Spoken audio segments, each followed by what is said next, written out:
Ministry Studios today on The Difference. Two women, two amazing stories of hope and survival. I can't control what happened to them yesterday, but today, tonight, I know they're safe. I know their needs are met. I know that they are being cared for unconditionally, and that is what keeps me going. My dad was an abusive alcoholic, and I ended up being sexually abused by him from the time my first memory was 4 years old. How do you bring healing to a child or young adult that has been abandoned, left alone, and filled with hopelessness? Today on The Difference, we welcome Tara Roussett and Lisa Michelle, two women making a difference in the lives of children and young adults affected by trauma, abuse, and neglect.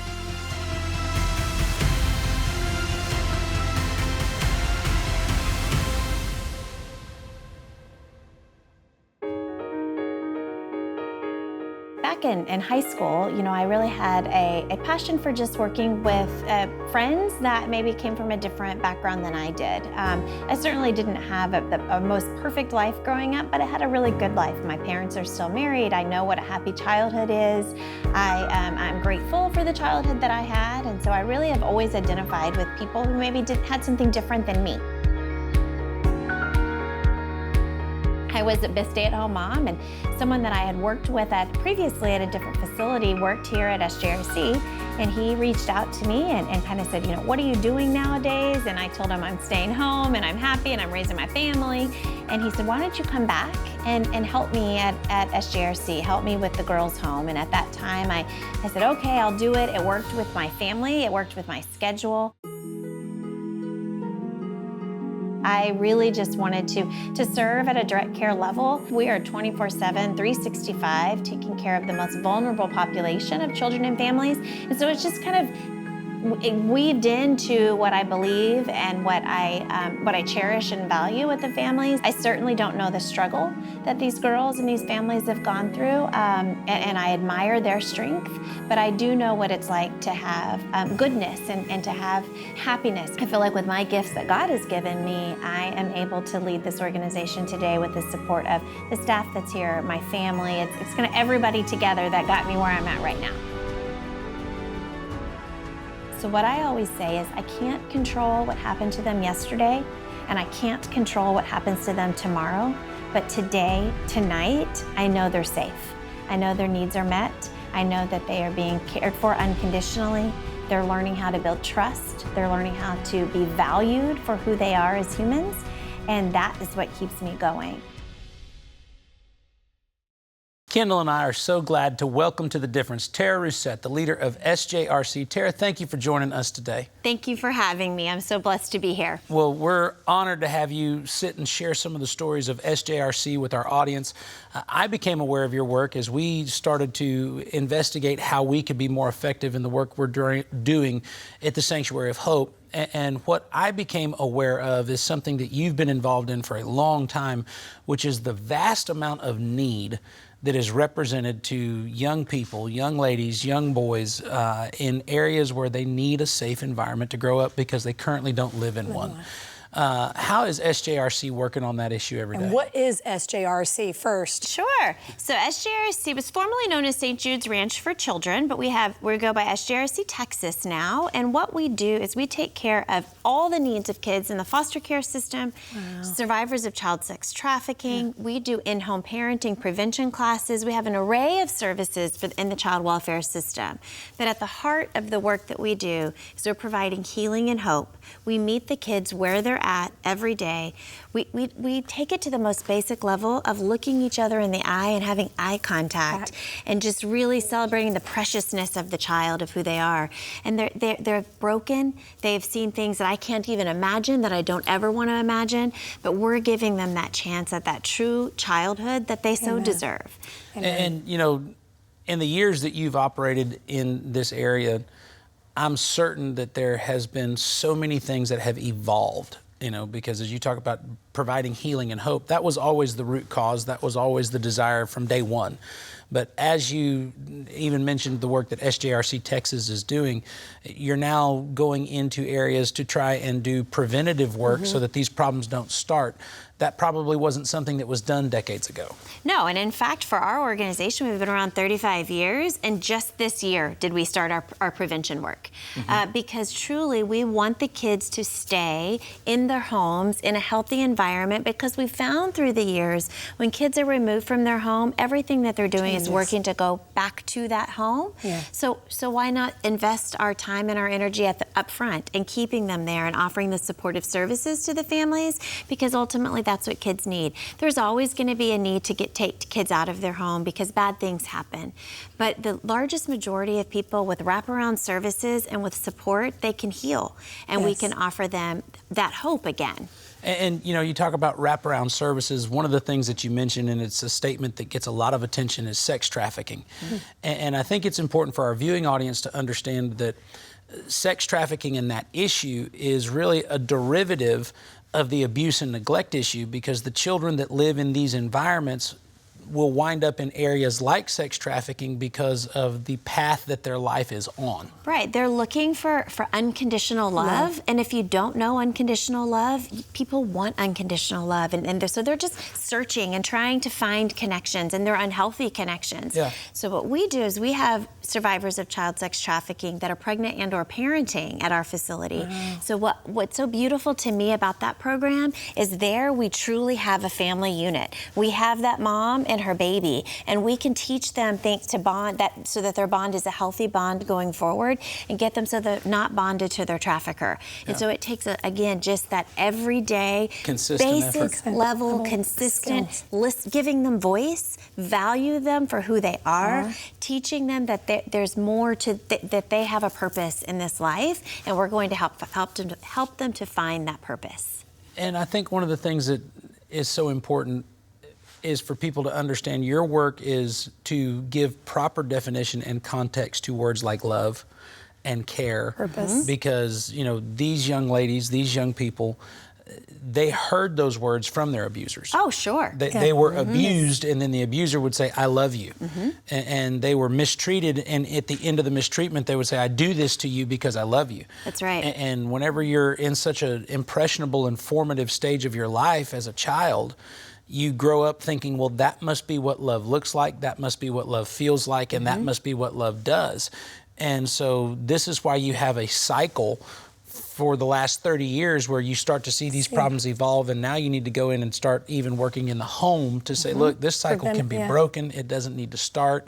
And in the cases where it does happen, we need to redefine what the truth is about love, about hope, and about care. That's absolutely right, Pastor Matt. And I will also add to that so many times these girls that come to us, they themselves don't even know that they're being child sex trafficked, because their abuser, because their trafficker are telling them just those exact words, and they don't actually know what real love and care is. And so we do a lot of testing up front with them. We do a tool to help them identify, and then really we have to teach them often that this is what's happening, because they themselves don't even know. And through the history of our organization, truth be told, we didn't know.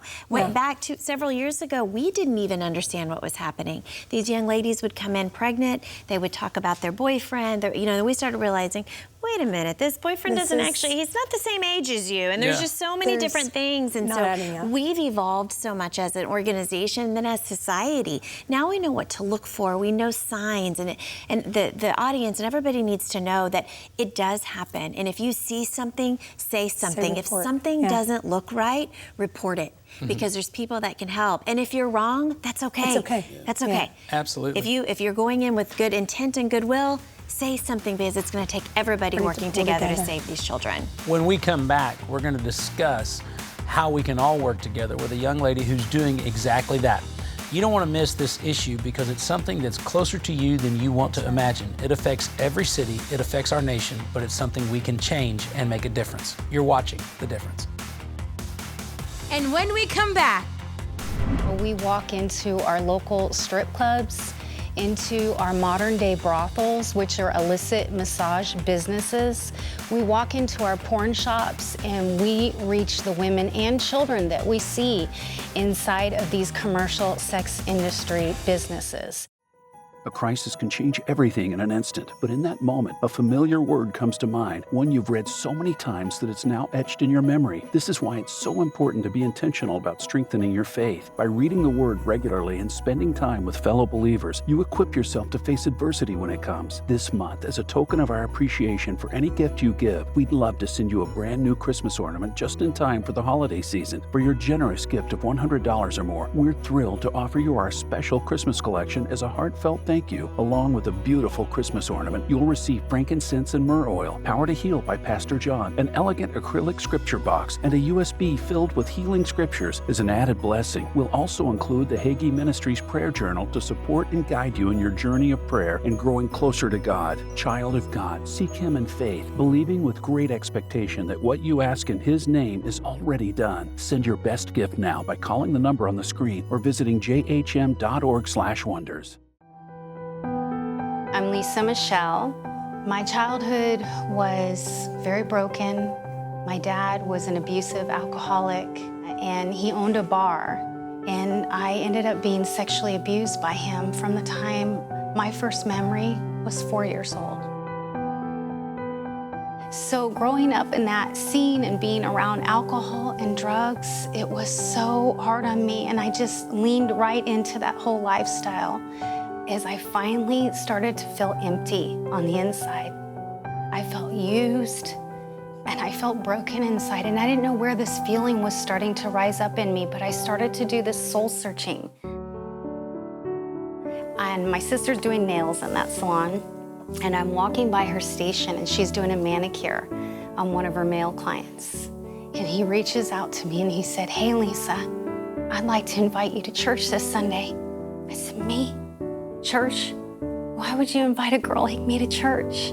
Girls like me don't go to church." I was so dumbfounded by why he would ask me to go to church.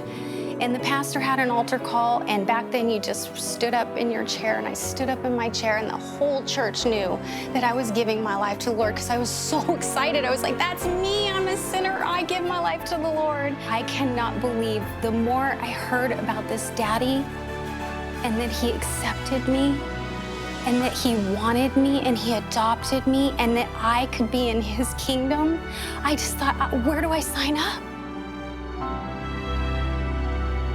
It makes me feel really proud to know that I know who I am and whose I am, and that I have a purpose and a plan in my life.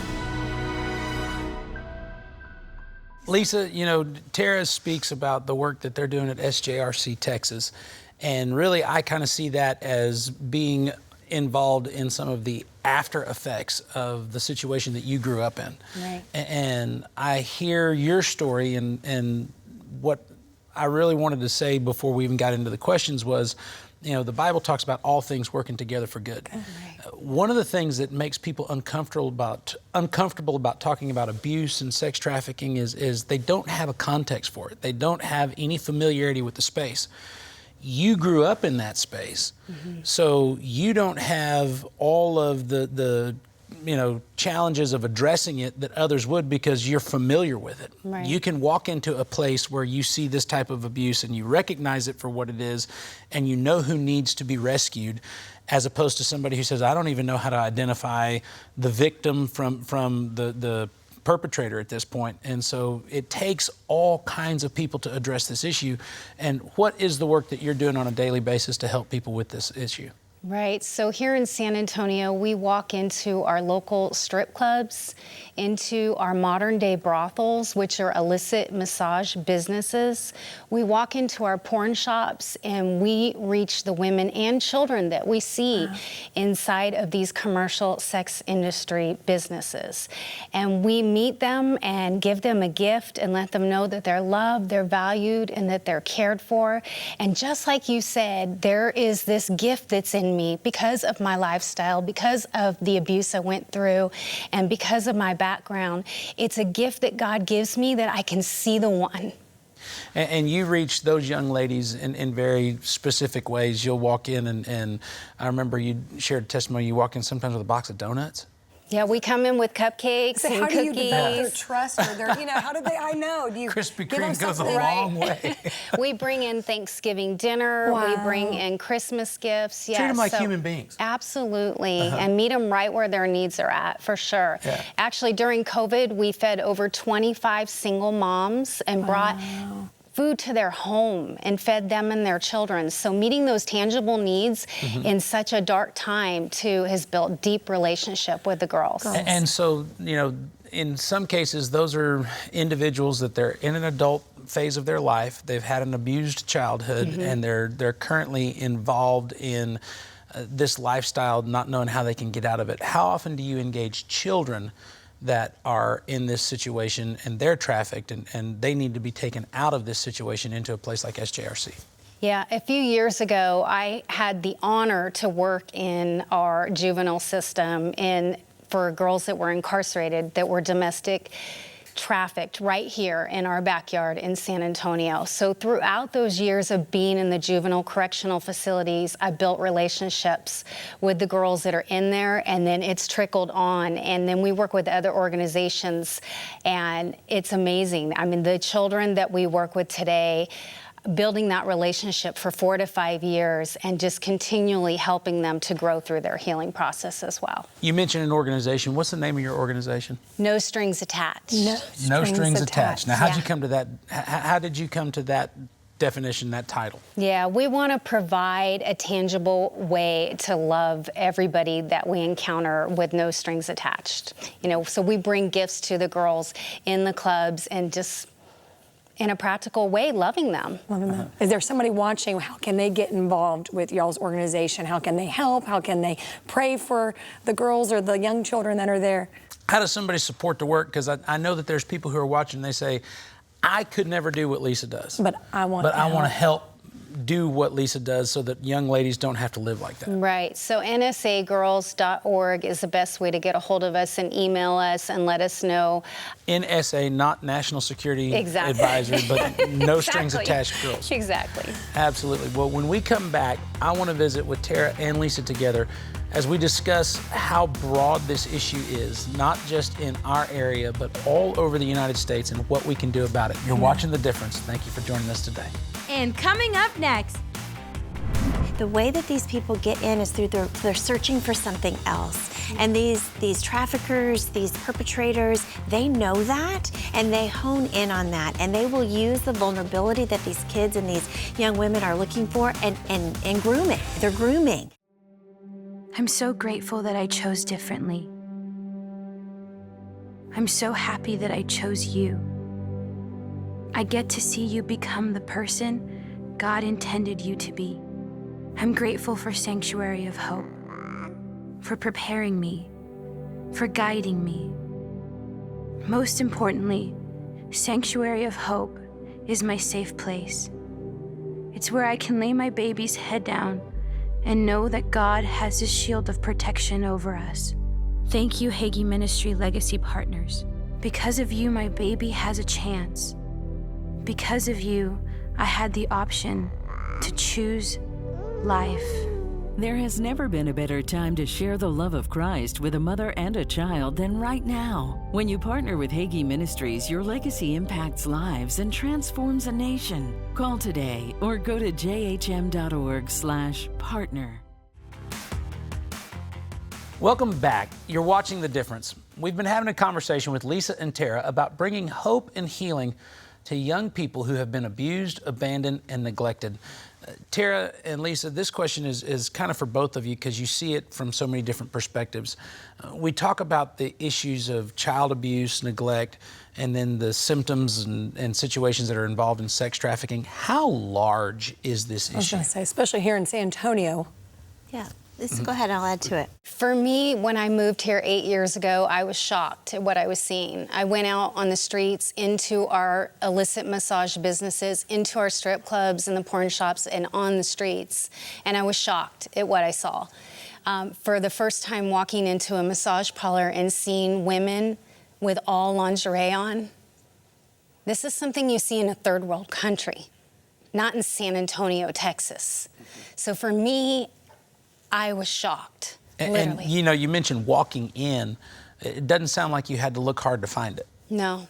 Yeah. So how big is this issue? I think I'll add to that and I agree with everything Lisa said. You know, I think though sometimes our perceptions of how we get here are a little skewed. I think people think that maybe they snatch kids off the street, and certainly that happens. Yeah. But that's not the way that it really happens. It's through the way that these people get in is through they're searching for something else. And these traffickers, these perpetrators, they know that and they hone in on that, and they will use the vulnerability that these kids and these young women are looking for and groom it. They're grooming. It's really a predatory kind of thing. Yes, and so sure it does happen. Snatched off the street, yes, but the large majority is something that takes it happens in your backyard. It's not a certain side of town. It's a process. Yes, and it does not discriminate in any family, in any situation. It is everywhere, but it can be something that as a society and as groups that are working, partnering together, teaching to this, learning about it, talking about it, as you mentioned earlier. It's not a fun subject to talk about. It's not a fun subject. But you have to talk about it, be aware, and know that it can happen in any family. Well, and you mentioned any family. I'm thankful that you did, because as a pastor, I've had people in our church come in and discuss this with members of their family, and there's always this shroud of shame. There's always this, when somebody walks in and they say, my son's addicted to drugs, they've either become so familiar with that in society, or there's enough situations like that are being discussed that they don't have a problem disclosing that need. But when they say, I haven't seen my daughter in 6 months and I'm afraid she's been trafficked, they're terrified to share it, because there's this concept of shame that goes with it. And the thing that I really am trying to pull out of the conversation is, as you mentioned, it's happening in your backyard. It's happening on the social media platform. It's happening when you're not watching because you're not aware of what to watch for. And then someday this occurs and you go, oh my goodness, what happened? What did I miss? That's right. And I think Lisa mentioned it and I mentioned it and you guys have mentioned it. I think the key that through all of it is relationship. Yes. Relationships, positive, healthy relationships can prevent it and can also heal it. Correct. People need to just be aware and not be shameful and not be scared to mention it and talk about it. And if and when it hits your home, your family, your environment, reach out for help. I think that there's parents who are watching and they're growing up in a world where the word privacy gets thrown around in a lot of places. It doesn't apply. Yes, right. What do you say to parents that, feel like, well, I would be intruding in my child's life if I took the time to really, go through their phone, go through their phone or find out who they're talking to, or... I mean, I have teenagers. I'm raising 2 teenagers God right bless now. you. Yes. Pray for me, please, on that specifically. But truly, it's about, again, relationship. I keep saying that word, and trust. And so, sure, I trust my children, but that doesn't mean that they have a right to privacy. They're children in my home. I can look at their phone. I pay for their phone. That's right. So I look at their phone. Pay for your air and it doesn't mean that I don't trust them. I do trust them. I don't trust everybody else, though. I don't trust other people. I don't trust the world that the phone gives you access to. That's right. And so we're going to build on that trust. We're going to build that relationship. We're going to have conversations. We're going to talk about friends lists. We're going to say who's on your Snapchat. Just have those conversations, and then just keep talking.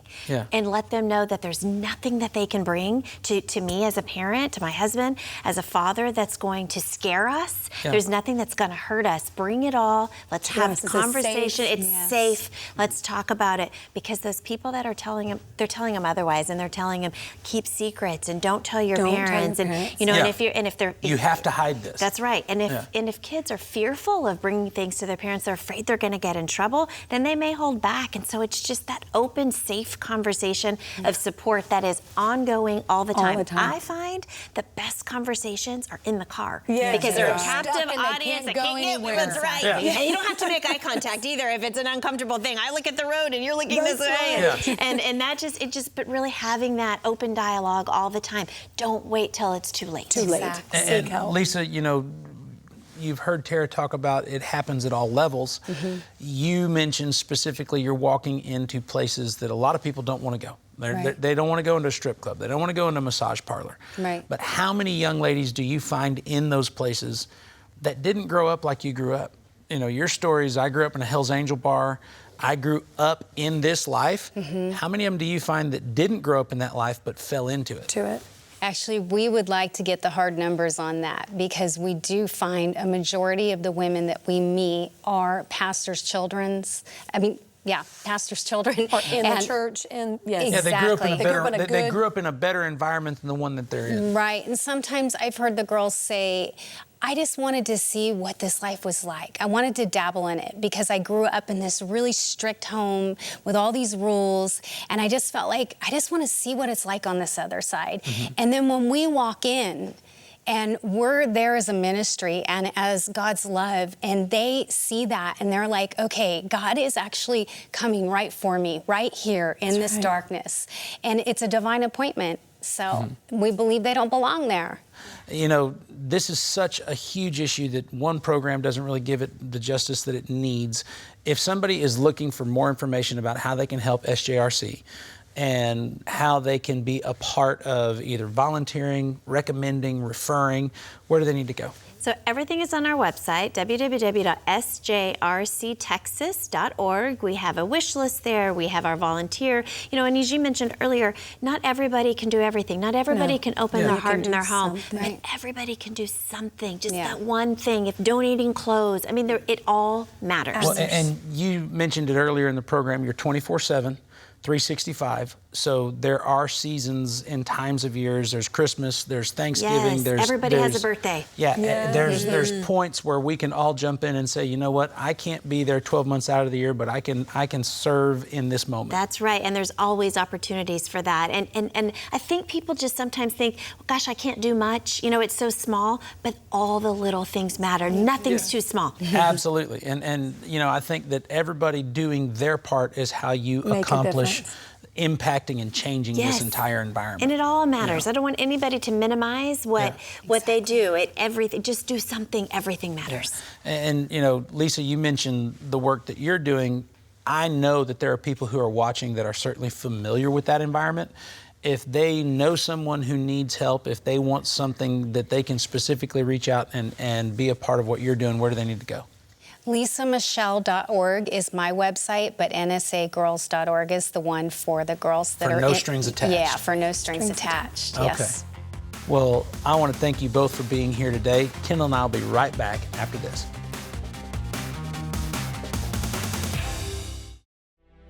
Hagee Ministries continues to proclaim the unadulterated truth of God's Word around the globe. Thanks to our legacy partners. It's the continued faithfulness of our partners that enables us to provide hope, health, and education to the young mothers and their children that call the Sanctuary of Hope home. As we walk this road together, we are providing humanitarian aid across Israel and helping with relief efforts and community service initiatives at home and abroad. Together, we are transforming the nations of the world for Jesus Christ.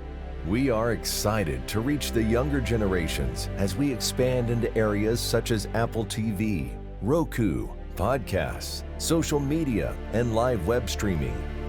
Your action today can become part of your legacy. Become a legacy partner. Call the number on the screen or go to jhm.org/partner. Kendal and I want to thank you for joining us for today's program. We want you to know that organizations like SJRC and Lisa Michelle, No Strings Attached, they all need individuals like you to give them the opportunity to do the fantastic work that God has called them to. God bless you, and thank you for making a difference.